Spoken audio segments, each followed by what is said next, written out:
So for the purposes of audit, you might argue perhaps slightly artificially, what we've done is we've divided activities into 5 different categories.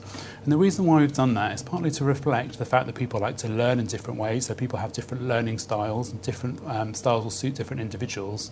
But they also reflect, to an extent, the opportunity for access to different types of learning that people might have, and that might be through financial, budgetary constraints, or might be through time constraints, but also it could even be through geographical constraints. So for example, if you're in a very remote rural area, it might be unlikely that very large conferences would frequently come to your area, so your access to that might be slightly limited. So different types of learning and different levels of access to learning. First type of learning then, and I'm going to talk you through them very briefly. The first is what we call work-based learning, things like learning by doing, reflective practice, doing an audit of patients, those kind of things, something that you do at work. If you're in an employed environment, these might be compulsory things that you have to do.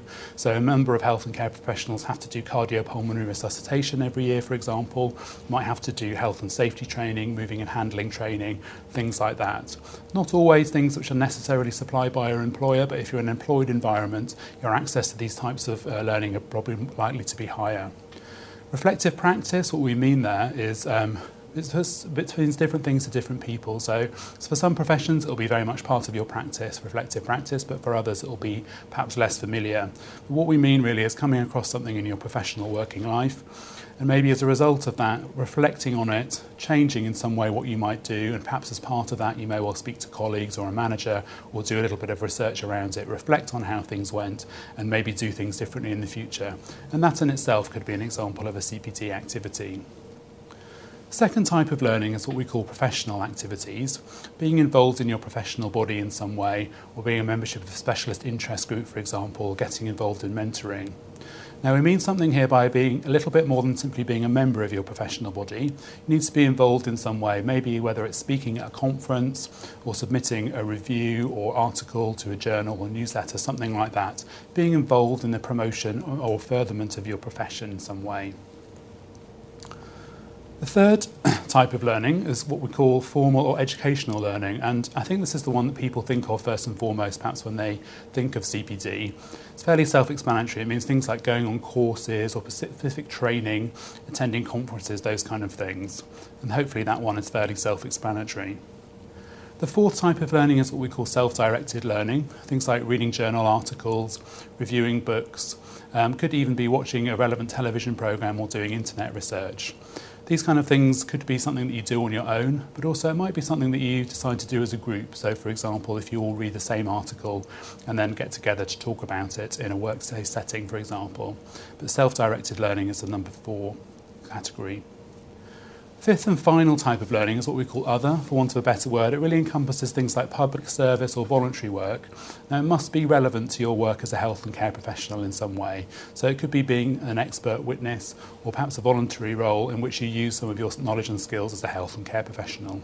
So those are the 5 different types of activity that we'll talk about when we say a mixture of learning activities. So just a note here, do you remember the second standard said that you must need to demonstrate that the CPD activities are a mixture of learning activities.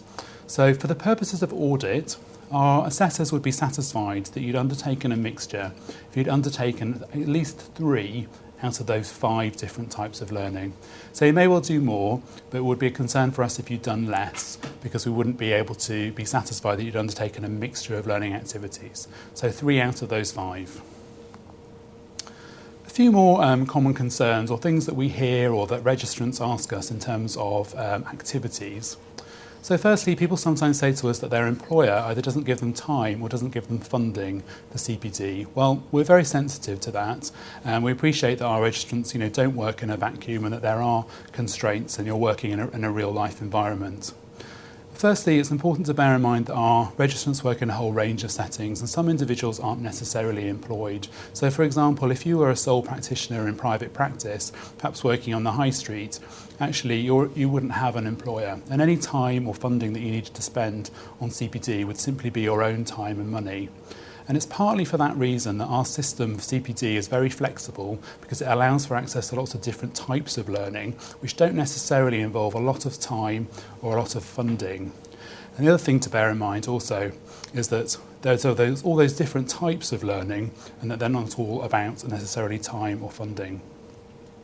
People sometimes say to us that if they work in academia or management, they're not sure what CPD they should do. So they have a concern perhaps that they're not in frontline or clinical practice, and therefore they're confused about what CPD activities they should be undertaking.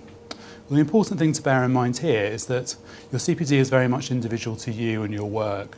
So what you'll do in terms of CPD will be very different depending on the exact circumstances that you work in. And it's not at all the case that we have an expectation to see, for example, clinical or frontline practice in everyone's CPD.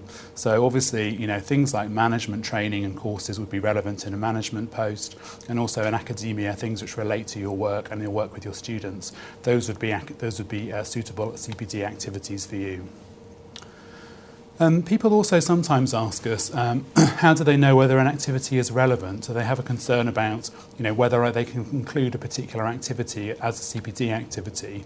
And I suppose our answer here would be that we're very much looking to you in terms of directing your own learning to make an informed decision about what you feel is appropriate and relevant in terms of CPD.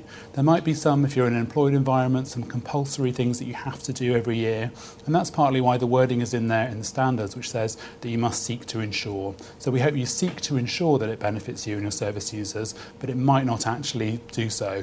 You should record it as an activity, but if you're selected for audit, those examples that you find less useful are perhaps ones that you don't want to concentrate on so much. So in terms of relevance, it's really what's relevant to you. Some people say the activity I'm doing isn't down on the list, and by the list what they mean is that we provide some examples both online and in our publications, some examples of CPD activities. And the really important thing to bear in mind there is that of course they're not exhaustive lists, they're merely some examples, so please don't have a concern that if something that you've done isn't included on that list, please don't have a concern that you can't use it in terms of CPD.